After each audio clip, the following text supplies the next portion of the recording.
Ating tunghayan ang good deeds and amazing features sa nakalipas na linggo hatid ng Batangas Police Provincial Office, the home of the magigiting at maginoong kapulisan sa ilalim ng pamumuno ni Police Colonel Jacinto R. Malinao Jr., Acting Provincial Director ng Batangas PPO.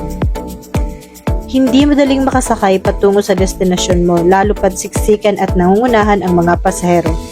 Ganun pa man, hindi nag-atubili na maghandog ng libreng sakay ang mga personahe ng Nasugbu MPS na sina Police Corporal Gilbert M. Pa, kasama si Pat Marlon B. Villafranca sa mga commuters na naturang bayan. Samantala, nitong Enero 15 naman ay nagsagawa ng dialogo at pamamahagi ng food packs ang tauhan ng Nasugbu MPS para sa mga kababaihan ng Barangay Bulihan, Nasugbu, Batangas. Sa pagsasagawa ng LCAC activity ng mga personahe ng Rosario MPS sa pamumuno ni Police Lieutenant Colonel Ronnie I. Siriban, OIC, naghandog ito ng distribution of food packs sa 30 indigent resident ng Barangay Makalamkam B, Rosario, Batangas.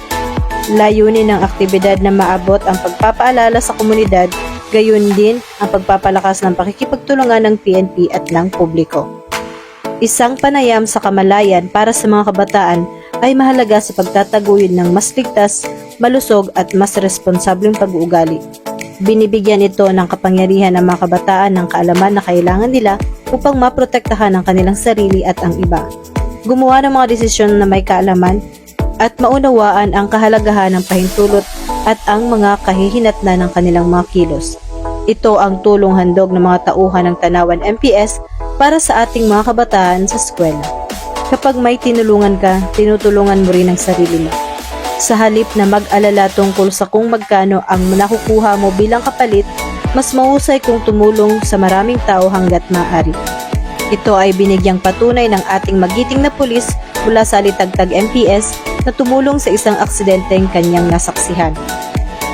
Ang mga tauhan ng Kalatagan MPS ay nagsagawa ng house-to-house visitation at pamamahagi ng dry goods sa mga residente ng Barangay 4, Kalatagan, Batangas.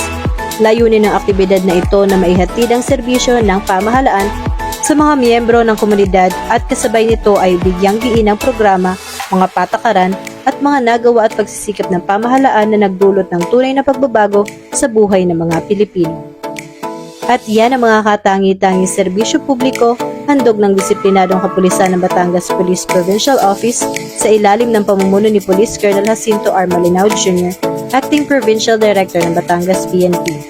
Katuwang ang command group, unit leaders at hepe ng pulisya na walang sawang sumusuporta sa ating mga mamamayan.